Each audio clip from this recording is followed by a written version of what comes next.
special guest is Ed Kranepool. Davey Johnson, the manager of the New York Mets. I'm talking with Johnny Bench, and Johnny Bench, one of the great catchers of all time.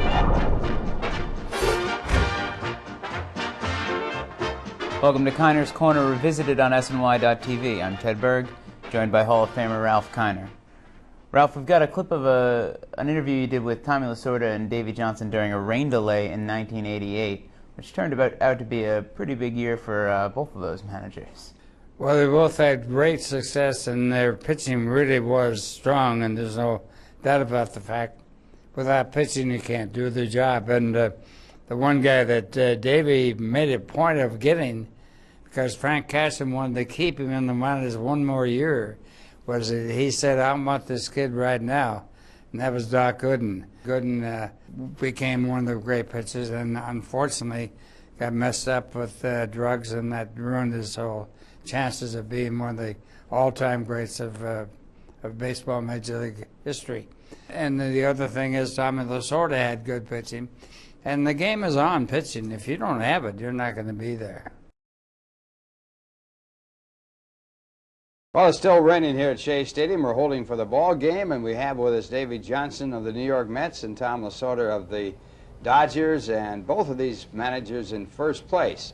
And the answer to the whole thing might be the fact that they both have similar ball clubs in as much as they have outstanding pitching. Davey, you've got good pitching. Tommy, you've got good pitching. And Davey, was that by design?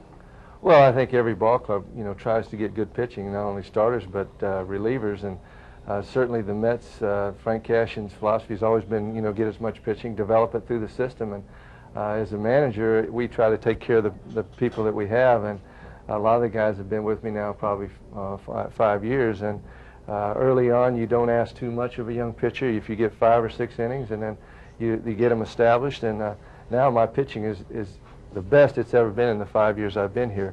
I got established guys that feel like they can give me 9 innings every time out, and that makes the manager's job really easy, doesn't it? Yes, that's right. And Tommy, of course, you got some help from a fellow that had been in the Mets organization, came back strongly for you this year, Tim Leary. Well, he's pitched superbly for us, Ralph. He's an altogether different pitcher. He's got great confidence in himself now. He's learned what to do with that good fastball of his. He doesn't make as many mistakes as he has previously. His forkball is very, very effective, and pitching's the name of the game. As Davey said, you got to have good pitching. And we made a trade not too long ago where we traded a guy who's a power hitter for a pitcher. We needed an experienced pitcher. We needed a starting pitcher. Fernando was on a disabled list, and when we looked at our 4 starters, we had Hershiser, who has a lot of experience. Larry, he doesn't have that much experience. Belcher has very little experience as a pitcher in the big leagues, and Ramon Martinez. So we needed a starting pitcher, and Fred Clare went out and got John Tudor for us. And this guy, I think he's one heck of a pitcher.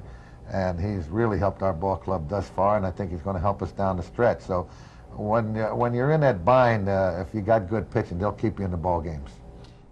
I want to get to the '88 team in a second because they broke my heart, but before we do... Yours and mine both. Yeah. Who was the best pitcher you ever faced? Bob Feller. Bob Feller did things nobody I've ever seen do what he did. He's amazing. Yeah, when he was in high school, still in high school, he pitched against the St. Louis Browns as a Major League pitcher.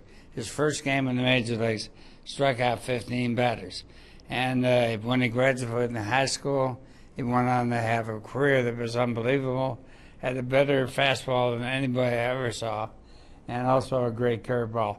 That night in 1988 when Ron Darling got knocked out early, tell me about the season and broadcasting it and the disappointment. It seemed like that team was just destined to win a World Series, and they just fell so close, came so close, but yet fell short.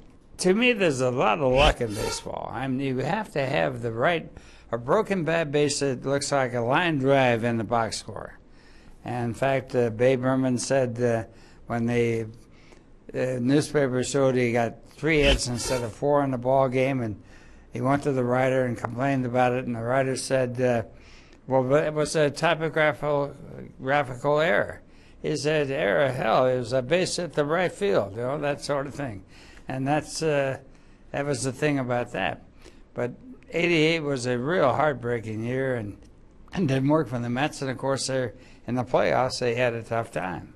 Do you think there was anything to the stories that it had something to do with, you know, the article that David Cohn supposedly wrote that fired up the Dodgers? Any of that, or was it just bad luck? That's really publicity. It sells newspapers more than anything else.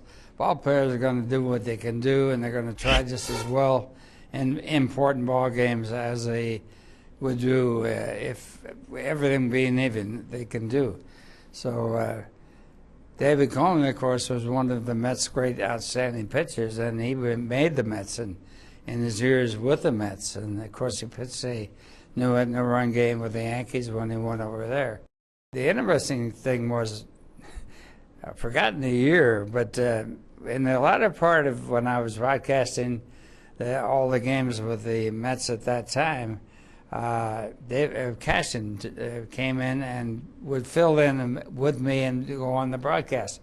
And it was Sunday, the last day of the season, and Cashin didn't show up for the broadcast till game time. Usually he came in well prepared, knew what he was going to say, and was perfect. He finally slid in just before the first pitch, and Korner was on the mound.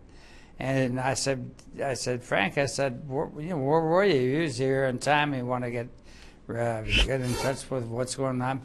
He says, something happened last night, and I can't tell you about it now. He said, but I'll tell you about it someday.